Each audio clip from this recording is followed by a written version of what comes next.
Hello, everybody. Welcome to the T-Force LCS rundown. Things are a little bit shaken up this week as we are missing one screen to my left, and I guess we're down one Tom, but it doesn't really matter because the best Tom is here. Of course, that's myself, Optimus Tom, joined here by a ragtag crew of LCS faithful, including Greg Credible Mushroom Russo.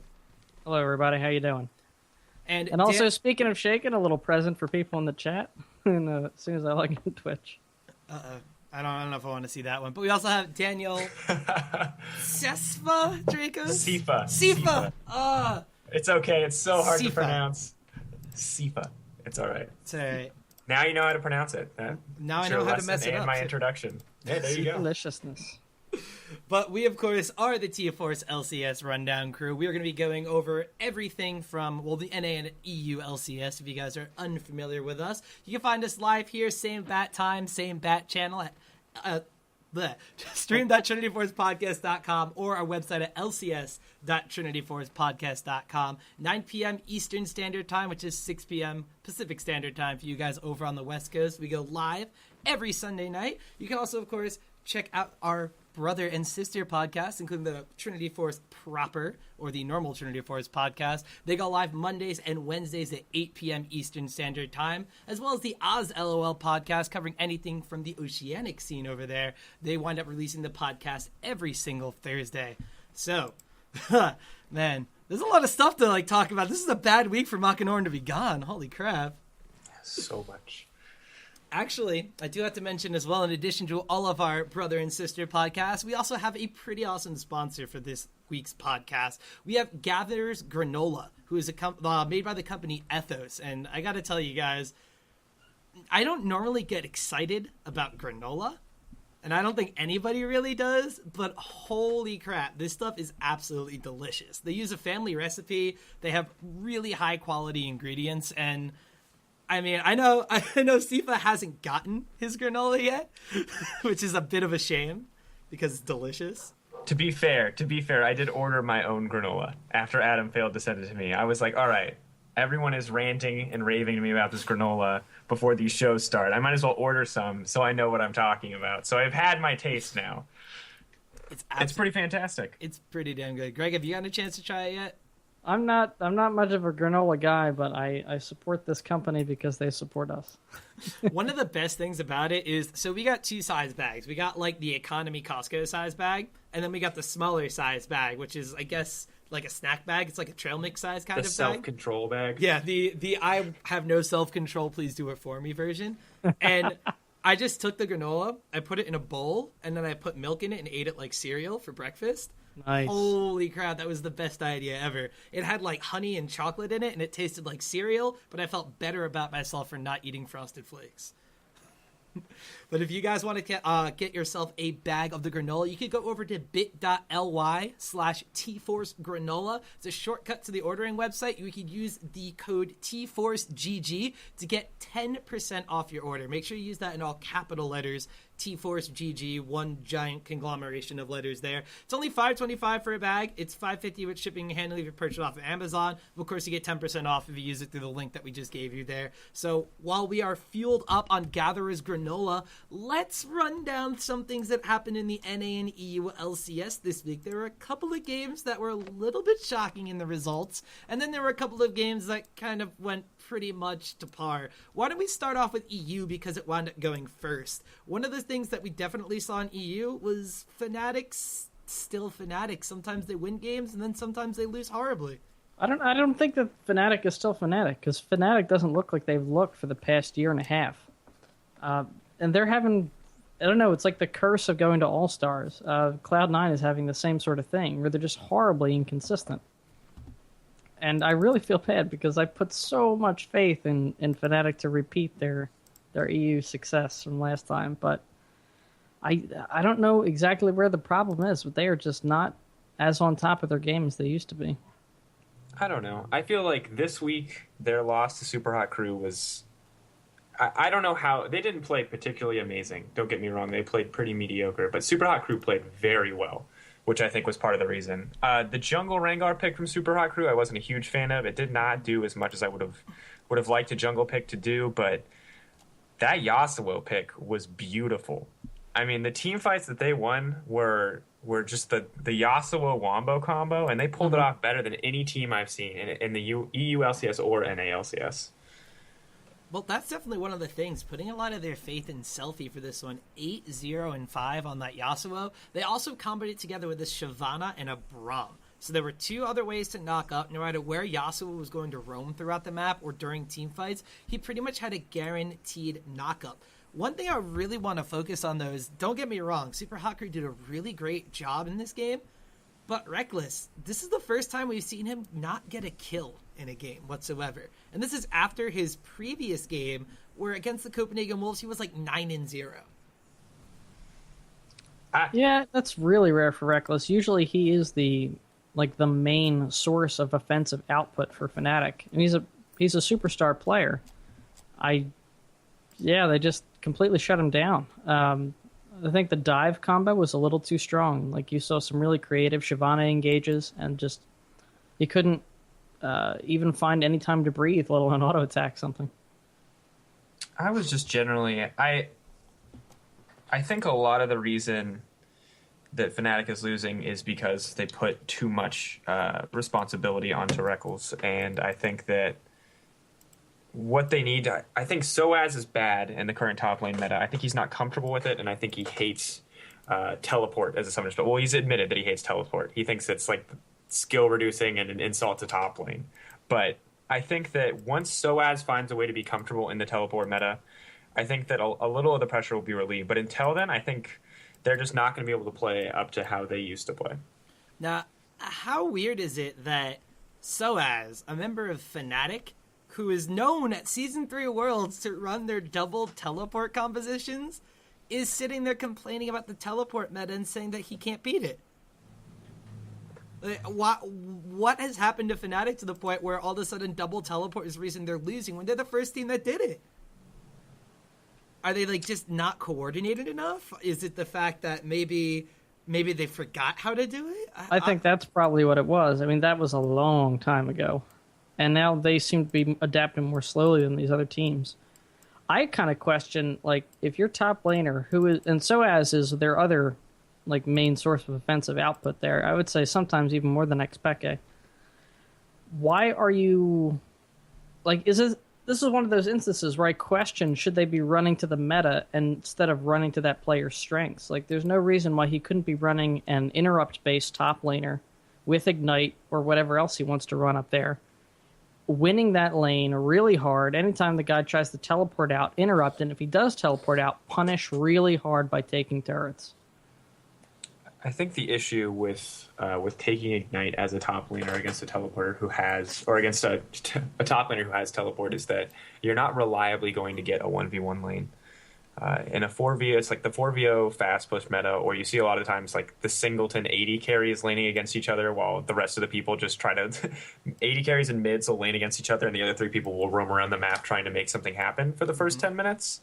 And so I think the reason teleport has to be taken is because it lets you be really flexible in how you rotate around the map early, and it lets you be a lot more flexible in your lane rotations. And I think if Fnatic perfected that and really had an impressive early game, they might be able to get away without running teleport. But if they don't have an absolutely flawless early game, then there's no way realistically, just in the laning phase, that they can get away without running teleport. I gotta say, one of the things that really highlights this is harkening back to Reckless's score in the game against Super Hot Crew. Normally what Fnatic does extremely well is they devolve the lane phase and circumvent it for certain players on their team. One of the players that usually benefits from this is Reckless. He'll go up to his 100-something CS mark, knock down the tower, and then he winds up joining back up with the team. And he was playing an AD carry that needed to do that. He was playing Twitch. He had the assassination potential, but he also, of course, has that giant rat-a-tat-tat that is extremely useful in these team fights. Super Hot Crew they didn't really let them do that. I don't know if it was the fact that they were afraid of the Rengar jungle. I don't know if it was just the fact that Selfie's Yasuo was moving around the map extremely well in addition to that, but Fnatic just didn't get a chance to play their game right there. And I 100% agree. Their best strengths really rely on the fact that they can move around the map better than most of these teams in Europe. It's just Super Hot Crew kind of had their number in that game. And I kind of want to use that as a transitioning point because another team that really had the number of a team we expected to do well was Millennium against SK Gaming. I think this is probably one of the matches that we definitely have to hit on in EU, because everybody came into this one expecting the standings are going to stay relatively the same. Oh, SK's in second place. They've looked so dominant in the later stages of the game. Millennium can only really play these pick comps that prey upon positioning throughout the map. And Millennium came in and they just stomped SK. Yeah, but SK recovered. I mean, they're still in second. I think this... Oh, go ahead, Tess. I think it's... I think Millennium is inconsistent, but I think that they have the potential and definitely the mechanical skill to pull it off. I really like Creaton, I really like Kerp, and I really like Kevin. And when they're playing well, they're amazing and they're fun to watch. But I feel like once they get behind, they suffer and they're not as confident in what they do. But I feel like if they get that lead, which they did against SK, SK with a notoriously weak laning phase, like once they get that lead, it was easy for them to snowball it out of control because they do have the mechanical skill to pull out a win against, I think, any team in EU. I think it's what they lack is game sense. And so when they power up enough of a lead that they can like brute force a lot of the objectives and a lot of the things they need to do, you just see them pull out games against. I think they can pull it out against Alliance, against Fnatic. I don't think it matters who they play against. If they can get an early game lead, I fully believe that Millennium could beat any team. I'm not as hard on the Millennium train. I think they've been doing better this split than anyone, especially anyone on this cast for sure, thought they were going to do. I think maybe Tom was more hopeful of their chances than anyone else, but maybe. I certainly did not expect them to be in the top 5, period. I don't see them as a top 2 team, and like I said, SK has reestablished their spot in second place. SK is not an easily shakeable team. I think they might have some setbacks, but they're still going to continue to be strong.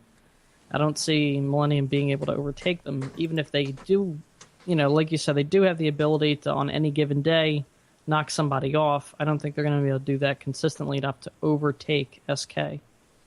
No, I would agree. I think that SK will definitely finish ahead of them just because SK in general is a more consistent team. I mean, SK's notable weaknesses is just early game. Their early game landing phase is not the best. But the thing is that their late game and their mid game is undeniably strong. Mm-hmm. And so that right there, like as long as they can even just survive early game, as long as none of them die in the first 10 or 15 minutes, they'll win the game. They don't even have to get a kill or an objective. As long as they don't feed away major objectives or kills, then they'll always come back and be at least a contender in the mid to late game. And it seems like they always are making the right plays, at least for the most part. Well, they did show that willingness to survive at least through the early stages of the game and even actually kind of overcome it a little bit. Granted, it was against a bit of a weaker opponent, but when SK took on Roccat this week, Roccat just didn't look like they were in the game. This is Roccat that, granted, they wound up getting some technicality wins. They had a 4-win win streak going into that game. They came out with a very early game-centric composition, too. Lucian was in the bot lane. They had Thresh for pick potential, or at least the lane bullying. Lee Sin was in the jungle, and Renekton was in top lane. Ziggs needs a little bit of time to go up, but he's even still a lane bully.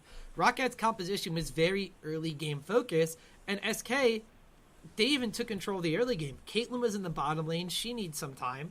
Granted, she's a lane bully, then kind of plateaus in the mid game where SK starts to pick up. They had a Kayle pick up for Jesus in the mid lane, and it just seemed like that was the kind of SK we expected to see going into the Millennium matchup. They just didn't wind up showing up. So SK, while I know they can rely on their later game to capitalize, I want to see that SK that played against Roccat that first 15 minutes. The SK that fights for that first dragon. Not the SK that says, oh, well, we'll get it eventually. Because that's the SK we see losing to Millennium, the SK that can't beat Alliance no matter what they do. This is the thing that really impressed me is that they managed to beat out a Renekton Lee Sin early game. Mm-hmm. Like, two of the strongest early game champs. Like, Renekton is undoubtedly, or has been in the past, the strongest lane bully in the game. And obviously Lee Sin probably has one of the most powerful level 2s or level 3s in the game, if not the most powerful. I mean, those champions are absurd. Like, their power spikes are absurd early game, and they still managed to pull out, like, early game dragon contests. And that's what surprised me, is that they managed to play so well and play so focused. And I honestly, if they had not played Zyra so successfully in this game versus Rawcat, I would have blamed the loss against Millennium on like the weird Zyra pick, but it worked so well for them in this game that I was, I can't I can't hate on it. I can't deny it. It's working for them. I don't know why it didn't come out better against Millennium, but it did work for them in this game. I will blame them for the repeated number of Zyra support picks in my solo queue over the past couple days, because they have been awful. Well, here's the thing with the Zyra support, as we saw against Rawcat, end rated was 2-0 and 8, I believe, and then he was 2-3 and 5 against Millennium. So he's picking up some kills. And in this game, or the one against Millennium specifically, Candy Panda was on Kog'Maw. And Kog'Maw is a character that needs to get rolling and scale up and get his itemization. So while the Zyra pickup worked for them against Rawcat, against Millennium, it seemed like Zyra got the kills and then Kog'Maw was left to kind of clean up. And it led to Candy Panda getting caught multiple times by bindings. I mean, I want to say 3 fights in a row, Kog'Maw got caught, and that was the reason why SK wound up losing against Millennium in those fights. I don't think you can pick Kog'Maw with Zyra. I think you have to play perfectly.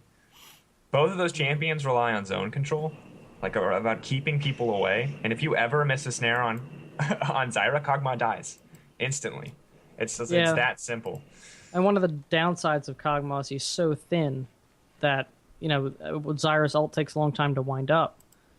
I think unless you're trying a really protect the Cog type thing with maybe a Morgana with the Black Shield or Braum, or probably your best bet with Thresh to physically relocate him away from the enemy team, I think you're playing with fire on that one. Well, Kog'Maw Nami's been a very popular lane too. Nami has I could see ton Nami of disengage. I could see Nami. The sustained supports are once again coming back to the foray of the support tier list, but as much as I love my support Zyra, it just did not work for them in that game. I think that a lot of that is just a shift. I think Zyra's disengage is not as efficient with so many characters with high mobility. I mean, it's unreliable against Evelynn. Aatrox can dodge it. I think her ult is only good if people fully commit to team fights. But with the array of characters that are popular now, people who fully committing to a team fight is a 3-second cast at an ult cooldown. So getting off a reliable Zyra ult on multiple people is inconsistent at best. Now, one thing in EU before we switch to NA that's a lot more consistent than a Zyra disengage has been the entire team of Alliance. They're currently sitting in first place, very clearly in first place. A 12-2 record puts them on par to hit the 25-3 record that Cloud9 is going to be hitting, or hit previously. So Alliance are looking really, really good. Now, I want to get kind of more of an opinion from you guys. What is the big factor on Alliance that is making them so dominant in EU? I wish I could tell you, because Alliance was a team, when I heard that they were going to be created, I was a big Froggen fan at the time. I really got behind them, and they just could not get it together for 2 splits? And then all of a sudden, everything is hitting for them. They're mechanically, I think they're improved. Their teamwork is definitely improved. Froggen's playing more comfort champions. You're seeing his Anivia more often. It's sort of a signal of that larger pattern. And I can't tell you what changed. Maybe it's a shot calling thing. Could they have switched up their shot calling procedures? I don't know. But they've kept their roster the same, so it hasn't been a swap like a lot of these other teams that have had their performances go up and down. They haven't had a player that's missed large swaths of time, so it hasn't been that. To me, it signals something in the support side of things. A change in shot calling, a change in how they're training, a change in how they're being coached, something like that. I don't know what else it could be. I could almost guarantee that it's the support staff. I think that by getting support staff, by getting Leviathan to help coach them and help do their analytics, it takes a lot of the pressure off the more veteran players like Froggen and Wicked to make the decisions as far as pick bans go, as far as team play goes, and what they want to be doing. And I think that those players are both very of sound mind. They make good calls in game, and I think that they can reliably make good calls in game. I think everyone on the team is incredibly mechanically skilled. So I think when you take that pressure off of them to make all of the decisions, and when they just get to focus on the game and know exactly what they need to be doing, they've got the skill and they can execute it perfectly every time. Well, maybe not perfectly, but they can pull out a win every time with a good execution. All right. So one of the things that we have coming up, obviously, is Super Week. That's next week. There's going to be 4 games for every single team. And while we could beat Super Week to death, I'm going to play another game with you guys. Now, because I'm a huge No, nerd... not another game. There's already so many. No. I see what you did there. Now, because I'm a huge nerd, that makes all of my friends that want to associate with me in public also huge nerds. Now, as I was hanging out with a group of friends the other day, we played a game that was... We're halfway through the season, so we have a pretty good understanding of where the teams kind of are in Europe right now as far as what they need to do to improve, what they are doing to try to improve, and how they actually play the game. We played a game of what 3 European squads would you see at Worlds? Oh. Okay, let's go with the gimme, which is Alliance. Mm-hmm. Yeah. That's free. Okay. I would say... I don't know. I believe in Fnatic. I love me some Cyanide. I just want to believe that they're going to figure it out and bring it back together, but I think you're right. I think at this rate it'll be SK. And then you think Millennium over Fnatic? I don't know. I still have hope Fnatic will be able to pull it out. I think I gotta believe in my heart they'll finish strong. And if we're picking 3, I'm going Alliance, SK, Fnatic. You know what? After the game against Fnatic this week, I wanna cast my vote for Super Hot Crew. Yeah! I know it's weird, and Tom, Yeah! oh god, and I hate saying that because I hate giving you that little victory. But I think their biggest issue right now is that they're not quite meshed up as a team, and they still have a few things to work out from the coaching side of things, as far as like listening to their coach and getting more practice on the picks that they make. But I think that the issues in each of those areas are actually small and are not going to take that long to fix. Because if the game that they played that day is any indication of like the level of decision making they can make in the future, then they will totally be a top team. And I want to believe it'll be by the end of the split. And it may not be by the end of the split. Maybe it'll be next split they'll be a top team. But I'm gonna hold my hopes up that they are going to finish top 3. So I absolutely love that you guys went in this direction, because it's the exact same thing that we were talking about the other night. Super Hot Crew are 2-0 against Fnatic right now in the regular season. And as much as I want Super Hot Crew to go to Worlds, we stumbled upon a very large problem. Fnatic is a playoff team, and Fnatic is extremely good at best of X scenarios. They've also won every single playoff in the EU LCS since its inception. Now, any single way you spin it, Fnatic is eventually going to have to play Super Hot Crew or Millennium in a best-of-3 series to see who goes to Worlds. Now, when you have a team like Millennium, who can sometimes beat people at pick comps and then lose to low-ranked teams when their pick comps get banned out, when you have someone like Super Hot Crew who will play Jungle Rengar and Nocturne mid, and then tilt extremely hard because of how emotionally invested their players are in the game, how does Fnatic not go to Worlds? Like, even in I don't think it's a foregone. Game once. I will say this: I don't think it's a foregone conclusion. I actually think that it's somewhat of a long shot at this point. But I think if any team could do it, given their track record, it would be Fnatic. They've got it in them to rally, and like you said, they're extremely good at those best of scenarios. They adapt very well. They can handle those multiple game in a rows. It's very familiar territory for them.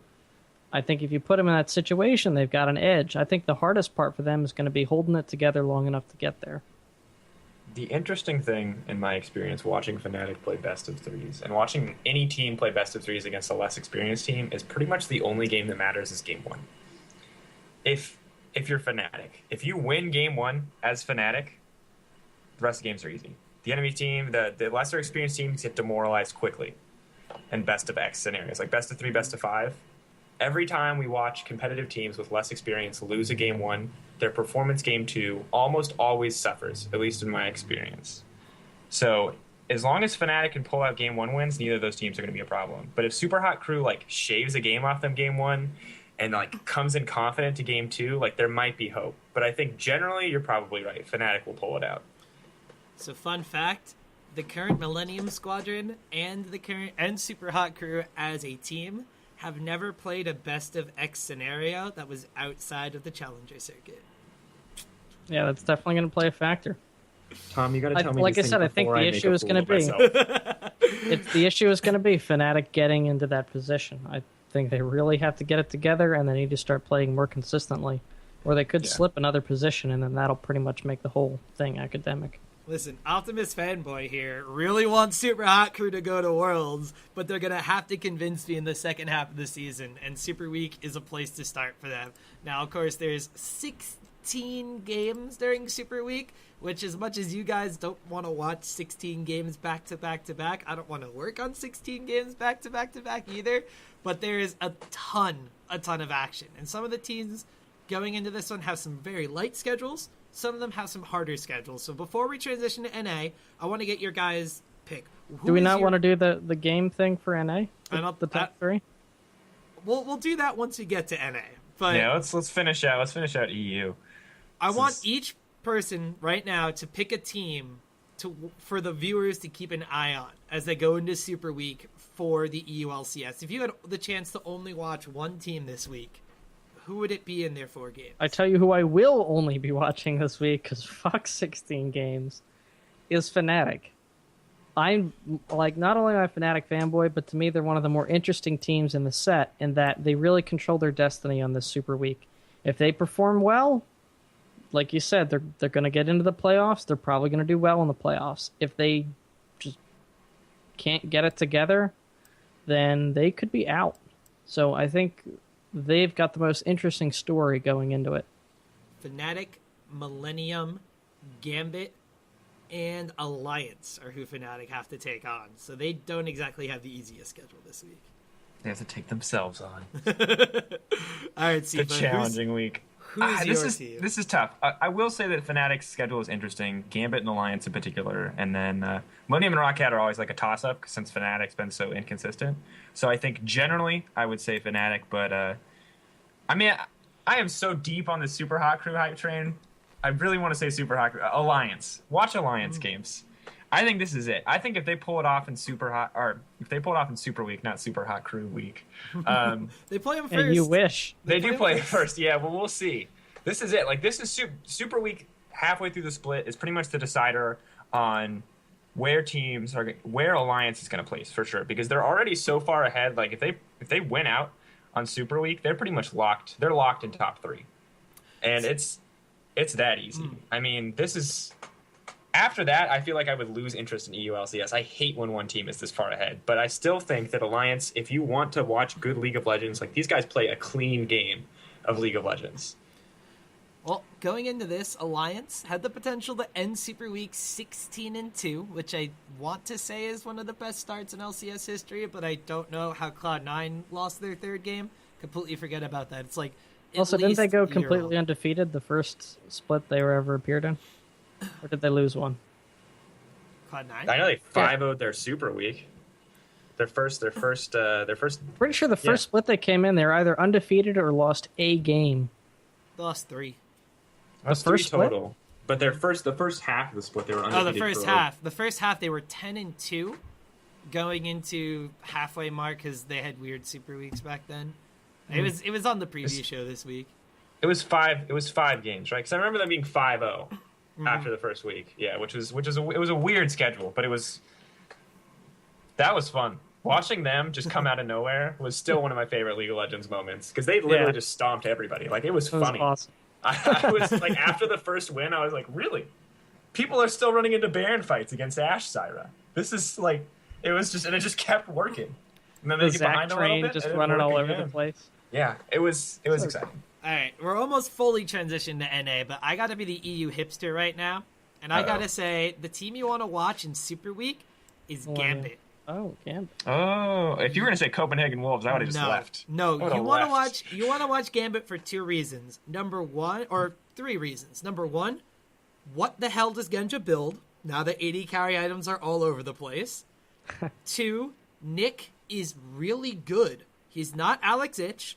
He still dies probably as much as Alex Ich did, but he's really good and has a diverse champion. So I'm really interested to see how he performs in 4 games back-to-back, and if he can kind of put Gambit on his back. And another thing you have to watch him for is because Gambit is the team that will go into a matchup against SK or Alliance, prepare the ever-living crap for it, and demolish them, and then lose to Rocket on the last day. Is the other reason Schadenfreude? I am excited to see pretty. Genji builds. It's not going to be pretty. I think Genji builds are actually going to be surprisingly boring in comparison. I think he's going to be pretty cookie cutter. Like, what is he going to build? BT? Yeah. Like, is he like, all right, guys, BT finally sucks, so I can rush it first. Like, what? It's not fun if I have to build meta items. I just have to build my BT and my Triforce. I don't know. Zephyr's still not a meta item. AD carries have been going like 4 full attack damage items before getting a Last Whisper. And then maybe going a defensive item and never selling their boots. That was one thing that pissed me off as a carry today, was watching Wild Turtle not get a Last Whisper until like 40 minutes into the game. He didn't need one. That's what's so absurd, is because you get what is your build now? Your build is now Bodirk, so Blade of the Rune King, Yomu's, IE, and then what else do you build? The cookie cutter I know is Blade of the Rune King, Yomu's, IE, and then what's the other damage item? He got a Phantom Dancer. You got a Phantom. Because, see, that's weird to me. Well, in theory, when you buy an Infinity Edge, every single gold efficient, well, when you look at stats as gold efficient, Critical Strike, the way it works in League of Legends is every time you have a set percentage of chance of crit strike, but they average it out over your attack. So it's not 25% of the time you crit. It's your first attack, you might have 12%. Then your next attack, you might have 18%. Then you have 25. Then you have 30. Then you, et cetera, et cetera. So it averages out to be 25. So the way the statistic works is technically on paper, it's the most gold efficient stat. So by buying an Infinity Edge, your Phantom Dancer becomes 1.5 times more gold efficient. And also because your chances of critical strike goes up ridiculously, the actual damage output you have will be increased, in theory. Mm-hmm. I mean, you could also have bad luck and not crit until you have a 100% chance to crit, and then your Phantom Dancer purchase looks really weird. But by going for this full offensive build, and not even stopping to get a defensive item, yeah, you have a Yomu's Ghostblade, gives you a little bit of armor penetration, but when you have people going for Sunfire Cape, Frozen Heart now, because Randu and Zoman took that hit and junglers aren't building it, and even top laners getting Frozen Heart right now, I'm not so sure I completely agree with the foregoing of Last Whisper. I have no position to talk about AD carry builds because I am terrible AD carry and should not be trusted. I have been in solo queue. I've been rushing Infinity Edge, but I've also been playing a lot of Misfortune, so I'll go like Infinity Edge, Triforce, and that's been not too bad on her. And then from there, see what's going on as far as damage. Probably build either a Blade of the Ruined King or Last Whisper after that. But I'm waiting for the upcoming change to Bloodthirster, where they put bonus. It's like the Rabadon's death cap for attack damage people. That's gonna be fun. I did not see that change. What are they supposed to be doing to Bloodthirster? It's a percentage to your bonus AD increase. That's like a new passive to it. So the shield will last. The shield will last like an extra 10 seconds in between combat, and an extra 10 seconds. I might be exaggerating. It's gonna go to like 30 seconds then. Oh, holy crap! What is it now? Is it 15? It's 15 seconds right now. It's going up to 25, and I believe it's giving an additional passive of 10% of your bonus AD. That's hot, and I can't wait to build that instead of Blade of the Ruined King in my Misfortune build, so I can absolutely shred when it's bullet time, baby. Percentage AD. I'm so excited to play. I want Kha'Zix to come Pew, back. pew.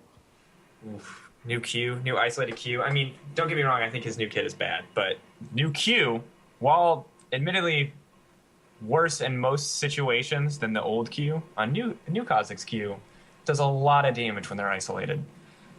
I think it deals I played Kha'Zix support today and totally won with it. The thing I love about new Kha'Zix is running in, because Kha'Zix used to be isolation procs in the jungle. He could bully around most other junglers that weren't named Lee Sin.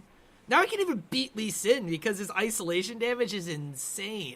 It's like Not level 1 or 2, but holy crap, once you evolve those claws, you hit for... God, I'm trying to remember. I think I was with just Spirit of the Lizard Elder and like maybe Pickaxe. I was hitting for like 500. It's like 500 Nice, damage with one item. It's insane, but... At level 2, it was Thresh 80 carry, Kha'Zix support, long story, don't ask, versus, I think it was Lucian and, it was Ezreal Soraka. At level 2, we were cutting through the Soraka heals. It's pretty strong. Although you don't really have to... the only story you need to tell with a lane like that is solo queue.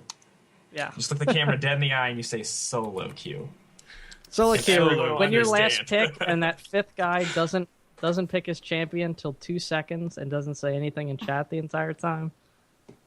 Welcome to solo queue. Well, But it worked out. Speaking of solo queue, the NALCS happened this week. And some of the games Looked like solo queue. looked like solo queue. One of the games I'm going to definitely say was probably, I'm not going to say it was solo queue-ish, but it was kind of like, why does the red side not have a team? Was Complexity Cloud9. Definitely did not expect that outcome. What? I don't know what the deal is with that. Like, Complexity seems to have Cloud9's number somehow. And I love Cloud9. I like Complexity's the way they approach the game, their attitude, their philosophy. So it's cool to see them do well. I just wish it wasn't against Cloud9's expense. Why can't they have like CLG's number? No, screw that. I can't. Oh God, no. As a CLG fan, please no. Please don't lose to Complexity. The humiliation. I just don't understand how this keeps happening.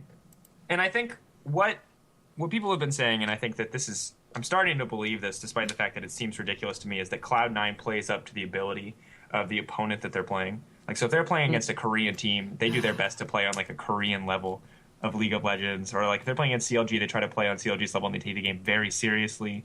But in theory, what people think is happening, and I guess I agree with this because it's starting to look like there's a lot of evidence to support it, is that because they're playing against Complexity and they don't have a lot of respect for Complexity, they don't take the game very seriously. And I have a hard time believing that, but since they keep losing to Complexity, I'm starting to believe it.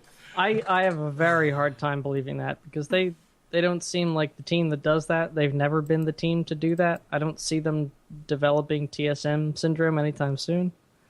I just think Complexity prepares really well for that match, and I don't know, maybe Cloud9 doesn't invest quite as much prep, but I don't think they are like /D'ing or in their brains or anything like that. I think they do care about the game. They do want to win it, but I think of the two of them, Complexity has something more to prove in that matchup, so they're probably trying way harder.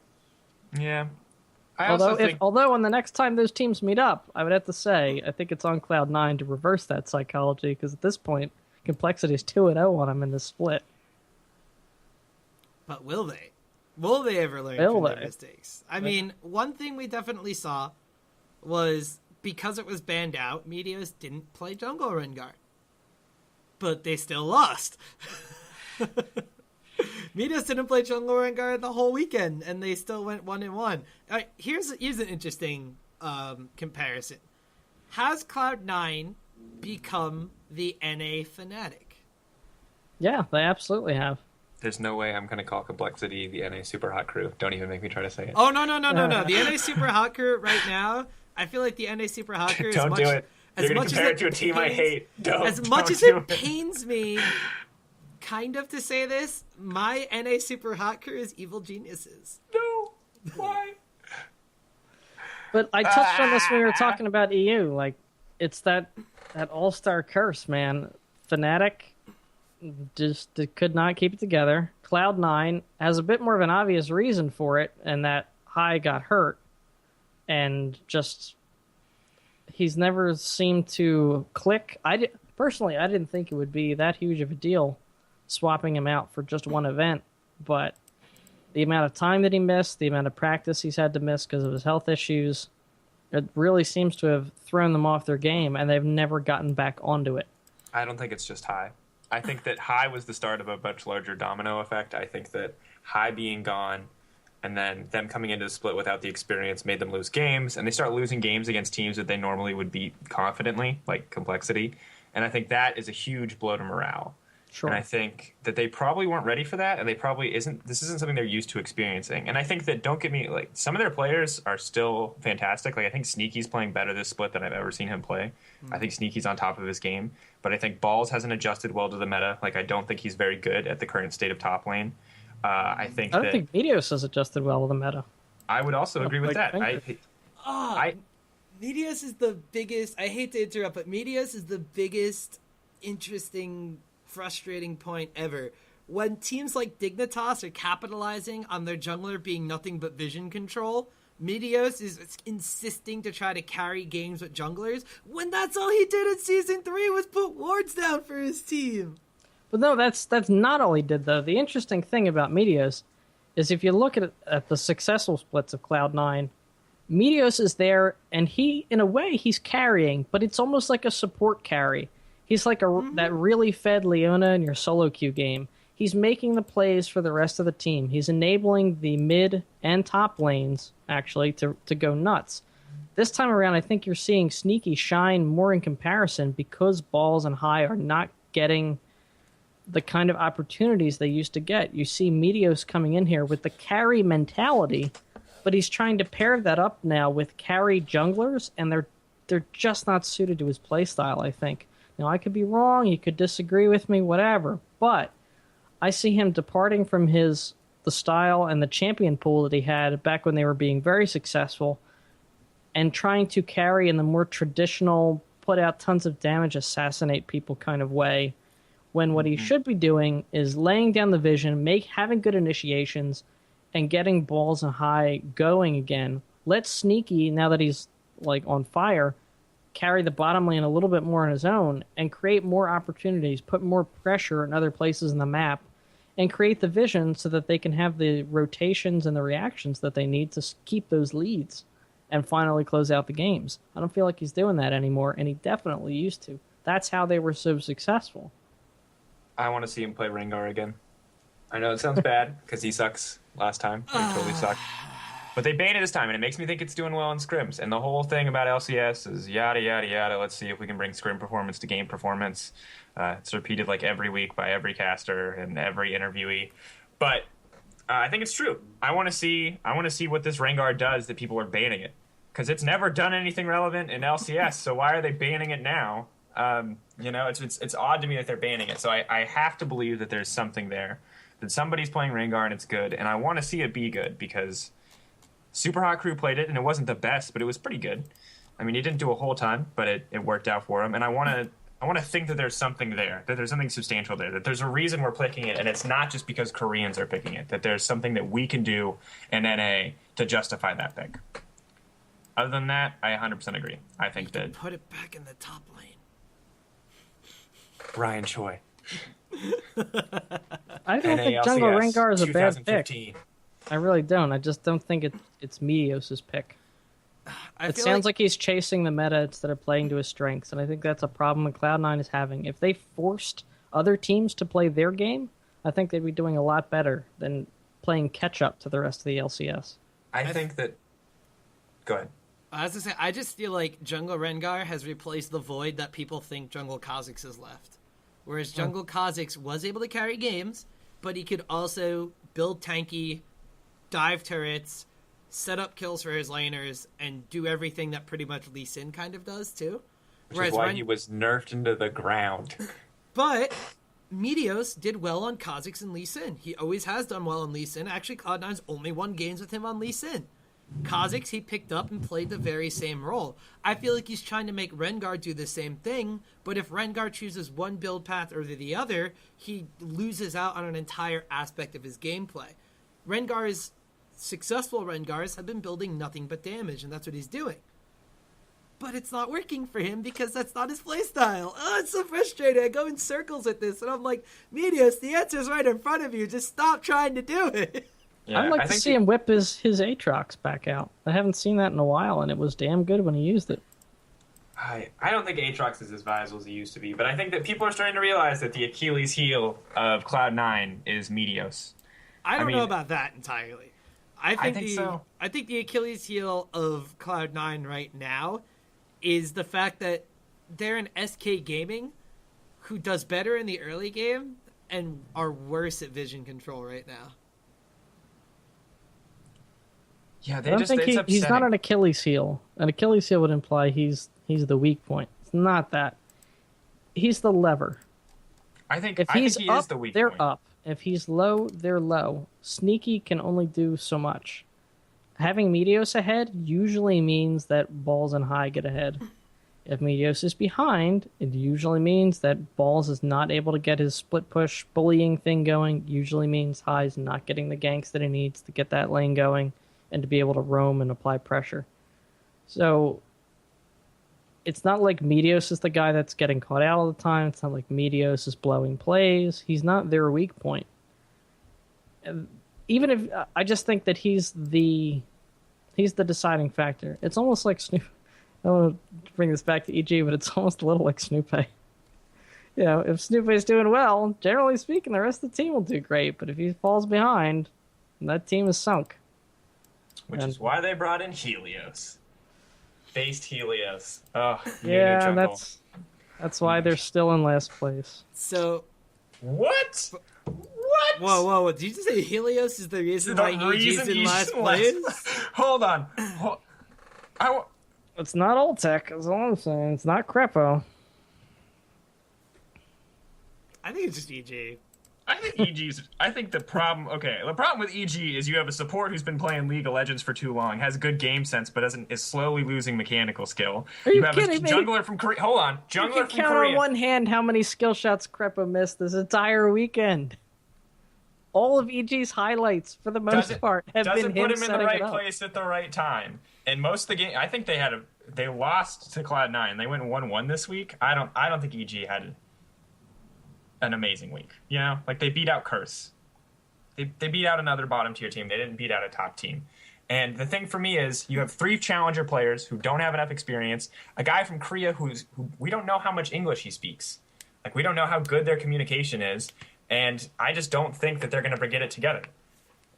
Oh, I think that they're going to do better either. than. I think they'll do better than Curse or Complexity, but I don't think they're good. Like I don't think that they're a great team. I make this prediction. I have a feeling that if Crepo does not retire, and I sincerely hope he does not, he will be picked up by one of the top 5 teams in North America on the next split. 100% disagree because his contract won't let him do that. Oh, really? Well, it's Evil Geniuses. They're never going to let go of a personality, and they have plenty of money to throw at people. And in the theoretical world where Crepo gets let go and sent to another team, who picks up Crepo? Team Riot. Honestly, I could Team Riot. I could see maybe Cloud9 swapping Elimination for him, or Dig. I would say C9 or Dig of the options available. I do not see Crepo fitting in with any of those teams. I don't see him fitting in with happy-go-lucky, all-smiles Dig. I do not see him fitting in with arrogance abound, sort of, Cloud9. I don't see arrogance abound Meteos and the rest of Cloud9. I don't see him fitting in with, hey, we're TSM, F you. I don't see him fitting in with LMQ because he's not Chinese. I don't see him fitting in with any of those teams. I hate to say not fitting in with CLG because no one can replace Afro Moo. I mean, it could be TSM, but I just don't see it. I could see him going back to Europe. Honestly, I could see that happening. He could maybe go back to Europe, but if he does stay in A, I think of team. all of them, probably most likely Dig Cloud9, just because. Dignitas is the most likely candidate from a individual skill wise, but I would have to say, do you think Crepo could even stand laning or living with Cutie Pie? Yeah, that's a good question. I could see him and Sneaky pairing up though, and I think actually, if you want to talk the Achilles heels of Cloud9, if it's not High's injury, then I have to say out of all 5 of them, probably Lemon Nation is the weakest of the bunch. Although that saying, they are a championship caliber team. I'm kind of going to agree with that. He had one bad Braum game. I think Lemonation is still good. I think Lemonation. I'm not saying he's bad. I'm saying I do think Crepo is better. I do I'm think gonna go Krepo out- is a more playmaking support, and if you paired him and Sneaky together, that is a scary bottom lane. I'm going out on a limb and saying that Lemon Nation's mechanical skill is the worst on Cloud9, which is saying like you're the worst person on the All-Star team. I don't think that's going out on a limb. I think that's true. I think that I would 100% agree that Elimination's mechanical skill is probably the worst on Cloud9. But that, I mean, like you said, that doesn't mean much on one of the best teams in NA, or one of the teams that used to be the best team in NA and now is There dropping has to games be a weakest complexity. player. There's a weakest player on all the teams, and it just happens to be Lemonation. But like I said, he is a world championship class player. Just also happens to be on a team full of other world class championship players that are not doing that great. I'm not right. saying it's his fault. I'm just saying, honestly, I really do believe Krepa would be. If they were going to change something, I think that would be what I would change. All right, Unless High plans on retiring. we spent a lot of time talking about Cloud9, and I'm going to end the Cloud9 discussion by saying that I do now believe in the All-Star curse. Every single team, except for Taipei Assassins, and while SKT, because OGN doesn't rank the same way, all of the teams that were at All-Stars are in 4th place currently. They're not looking that good. Even SKT is not, and TPA is the only exception. But by far, TPA probably looked the worst at All-Stars. Moving on from... Doesn't TPA not exist anymore, though? No, Like, TPA, not really. TPA exists. They picked No, up just an it's like a additional player. completely different team now, though, right? No, From the TPA of old. From the TPA at All-Stars, they picked up one additional player. Oh, okay. All Stars TPA. I got confused. Yeah. I thought we were talking No, old no. TPA. I Not- thought we were not talking Season Glory 2 Days TPA. TPA. All right. But moving on from the discussion about Cloud9, there were a lot of other games that were played this week. Dignitas continued to be Dignitas, where day 1 they stomped somebody, and day 2 they look like they haven't prepared for the game. And another team that is also up there in the rankings, TSM, looked so good against CLG, and then looked like they forgot how to end a game against LMQ. Stop picking Jarvan into Thresh. Stop it. Like, what? Last season, when everybody was bad in NA, we saw Xpecial deny a Jarvan completely. And now this highly competitive season, Jarvan makes a comeback against Thresh. Lantern stops his ult. Thresh E stops his EQ. Like, Thresh can completely zone a Jarvan out of a fight. Jarvan can't solo initiate a fight anymore. And it's absurd to me that he keeps getting picked up when Thresh is still available. And the fact of the matter was, Jarvan was picked over other junglers in that game. I know Lee Sin was banned out. I believe it was LMQ wound up taking Evelyn in that game. And I feel like, I don't think Elise was banned. I don't. Elise was banned. Elise was banned Elise in the was LMP banned. game. Elise and Lee Sin were both banned. There were still a decent number of jungle options open. But they did go with this Jarvan pickup as someone that I guess wanted to kind of go in when there's a lot of other options available. I'm going to beat another dead horse here. Why is Amazing never played Nocturne when that was like one of the things he played consistently in Europe? I don't know why. Why they went for the Jarvan over the Evelyn, because they had pick priority at that point.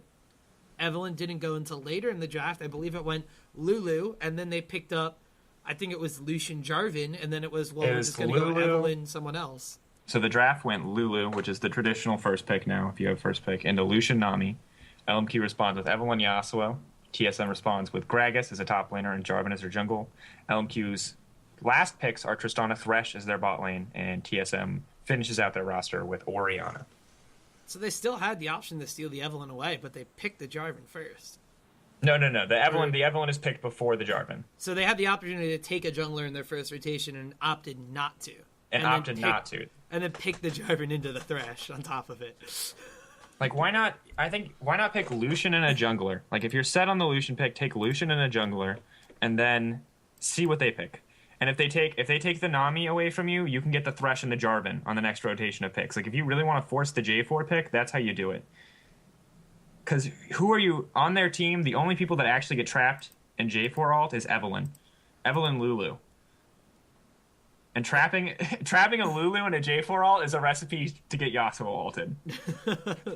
That's actually very, very true. And I don't understand why they didn't go for the Thresh in that lane. I mean, Glebe played Thresh just the game before with Lucian, and they did extremely well with it. That was the game where Double Lift was a hook magnet.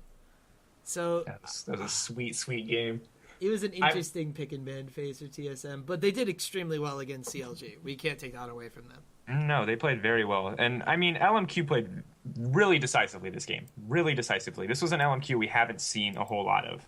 They were early game aggressive, and they transitioned it into a mid game. Like, well. Not awkwardly or with brute force. They transitioned well, which I was pretty impressed by. Yeah, they haven't done that in quite a bit. Honestly, they've been looking a little sloppy over recent weeks compared to their initial impact. And I think that's a good articulation of why. So it's cool to see them not doing that anymore. Although I still wish they get dunked by more North American teams. I was really hoping that LMQ lost to TSM so that they would fall down into like that 4th, 5th, whatever it is, place tie. And I could be like, I told you guys, they were going to be down there. But they're still staying afloat. As the king of Fairweather fans, LMQ is the best. They're not the best. They're this is awkward. why EG is super hot crew at NA. Yeah. Why do you ruin everything for me, Tom? EG, they kind of are. They kind of are, except that they have 2 experienced players. Where I feel like Super Hot Crew is 5 solo key players that somehow just got good game sense and pulled it together. Well, let's put it this way. Comparatively, there is no team that's like that in NA. Every single team has some experienced LCS players on it. There's no 100 EG kind of, because they're basically a new team with Crepo, and that's about it. With Crepo and Helios, I think you could say they have competitive experienced players, like serious competitive experienced players. I'd say Complexity doesn't really. I think Crawley's past experience doesn't really count. They had Broken Shard, who was in the LCS. Had Broken Shard. That's a very important distinction. And I mean, it sucks for them, and I really feel for them. Because Kez is great. Don't get me wrong. Kez has been playing pretty well, but he is not Broken Shard. Kez can only play champions that start with E, unfortunately. And there's only 2 of those that are high jungle priority pickups, and that's about it. I can't think of another champion that starts with E other than Elise or Evelyn, or I was going to joke about it being a jungle pick, but I literally cannot think of another one. I really can't either. It's so hard. Is that it? Never. All right. That's a discussion for another time. What other champions start with E? All right, now we've hit a couple of the games in. I granted we probably hit a couple less because we did wind up going on the big rant about Cloud9. So before we move on, are there any other games this week that really stood out for you in the NA scene? CLG versus Dig was a stomp. CLG played almost perfectly. Seraph was once again underwhelming, but was exactly where he needed to be for team fights.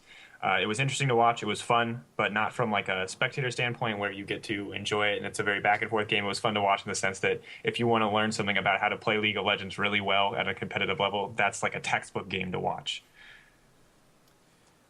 I think one of the best things from that game was the extended interview segment afterwards, where they went over replays and Double Lift literally went through the mentality of this is how they choreographed we were going to get ganked, and this is how we communicated that we were going to shit on them.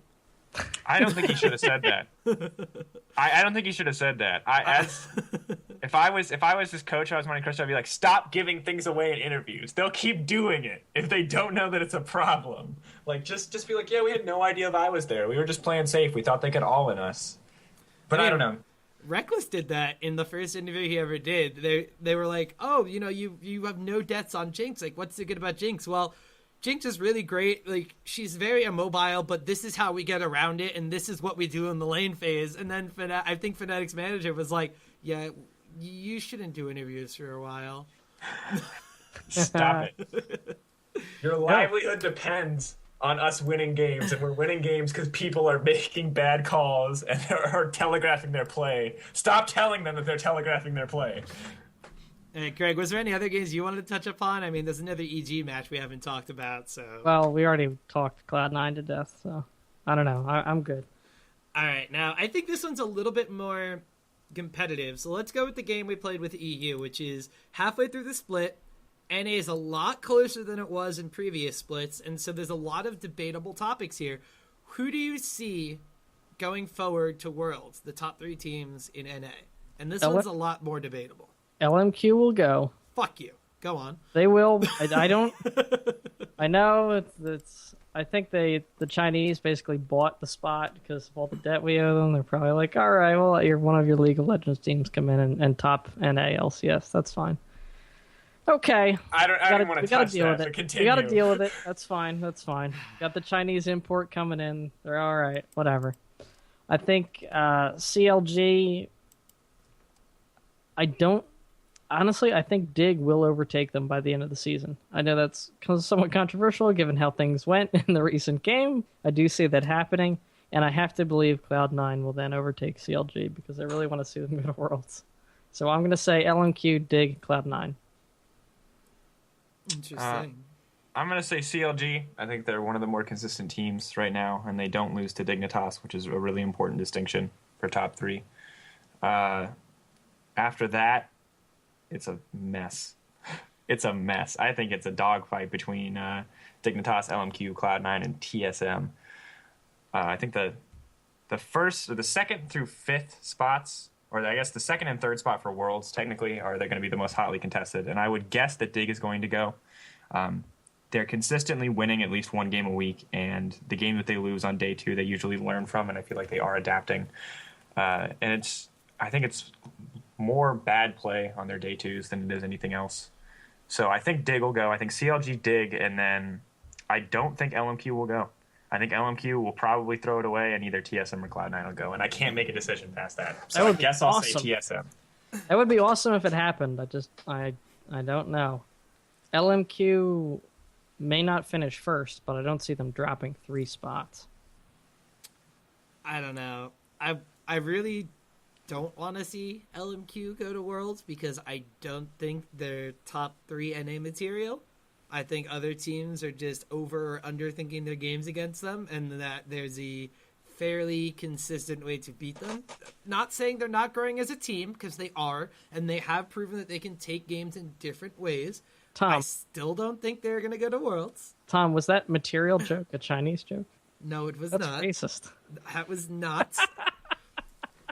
I also feel like, as much as I would love to have Cloud9 consistently go to Worlds, I think we're going to have a Season 2 repeat, and it's going to be Dignitas, CLG, and TSM. I think it's going to be the quintessential NA teams going to Korea. I can't disagree with you more. I don't think TSM is going to get into a top 3 spot. I think no way, no how. I got to stick by my TSM takes number 1 thing that I said at the beginning, because I've been right about everything else so far. I think if NALCS was 4 teams, if the bottom 4 teams just weren't there, if it was TSM, CLG, Dig, and LMQ, if those were the 4 teams, I think LMQ would be on the bottom. Or even with 5 teams with Cloud9 in there too, I think LMQ would be on the bottom. But I think it's just they just take games off of I don't know. It's weird to me because their play always looks sloppy and they always win, which just makes me think that it makes me feel like NA is terrible, and I hate that feeling. I'm not going to say NA is terrible, but all I'm going to say is I enjoy watching EU just a tad more, and it may be because NA is on when I have days off. All right, guys. Well, one of the things that we did for EU, besides the looking at who's going to be in the playoffs, was taking a look ahead at Super Week. 16 games of NA after watching 16 games of EU. What team in NA are you going to watch? If you had to pick one team, what team would you be looking to watch for their 4 games in Super League in North America LCS? Cloud9. They play LMQ, they play CLG, they play Curse, and Dignitas. Ironically, Cloud9, for a lot of the same reasons I said about Fnatic, it's one of those things where they're really in control of their destiny here. If they do really well, could solidify a place for them in the World's hunt. If they do really poorly, it might knock them out somewhat permanently. It's really hard to argue Cloud9 being the team you don't watch. They play every single team that's really going to be okay, are you still Cloud9 or are you just a middle-of-the-pack NA team? I'm going to go out on a limb, though, and say the team I'm going to watch this week is TSM. Because they play Curse, Complexity, EG, and Dignitas. Curse, Complexity, EG, and Dignitas. If they One do hard not, game and 3 free wins. if Will they do it? do not 3-1, then I'm gonna have to eat my worlds because that means TSM is not going to worlds. Yeah. If they don't beat, okay, I think they can drop a game to one of those teams. Yeah, Dignitas. Just because there's too much to prepare for. Let's just say Super Week is too hard to prepare for. No, one of those other teams. I think they can 2-2 and be fine. But if they 1-3, that's it. TSM's done. If Send Loco TSM back. If I were Loco, I'd just quit. Just go back. You're done. If TSM cannot beat a team that is at the bottom half of the NA LCS and they blame it on lack of preparation or the hecticness of Super Week, then they will not be able to beat a better team in a best of X scenario to get the Worlds. I'm going to go out on a limb and say that. I believe it. I want to believe in TSM. Mostly because I'm a Loco Doco fan. Otherwise, I'm going to have to eat my hat. I'm not like a Dyrus fan. I'm not really a Bjerg fan or an Amazing fan or even a Wild Turtle fan. Or even I hate literally every player on their team. I don't like any of them. But I like Loco Doco. So I want to believe that they're actually going to pull out some games and win. And that a coach is going to help them. But if they mess it up this week, all faith is gone. That's it. The last remaining thread of faith I have for TSM will die with this Super Week. Would you do to Loco Doco what Loco Doco would do to Jaedong? I don't know what Loco Doco would do to Jaedong. I missed this post. I'm going to have to preface this one with everybody who is little, cover your ears, and this is probably going to get edited out of the podcast. There's an interview he did with Hotbid from Team Liquid at IPL 5 where Loco Doco said he would sniff cocaine off of Jaedong's erect penis. Okay. No, I wouldn't do that. No, I wouldn't. Okay. The fanaticism is not at that level. I don't have enough money for coke. What if That's Loco what's Doco... stopping you from executing that scenario? I'm gonna stick Man, with no if comment. only I had enough money for coke, I'd gladly sniff it off. I'll try to talk to him when I go to PAX Prime, and I'll see what his opinions are on the subject, and I'll get back to the podcast. Well, thankfully, the Challenger Series is sponsored by Coke, so they have you covered. Anyway, that has been the Trinity Force LCS rundown for week number 6. We made do without Mount Ganorum, and I think we did quite a fine job. For myself, as well as my co-host, Greg Credible Mushroom Russo. Oh my gosh. I'm just tripping over everything now because I'm thinking about my Loco gosh. Doco and cocaine. Now that's not all you're thinking about. No. As well as Daniel Sifa Dracos. Apparently, this is my reputation now. As well as everybody else out there in Twitch chat listening to the podcast at home. And of course, Gatherer's Granola, who is deliciously tasty. And I'm probably going to go snack on immediately after this. This has been the T4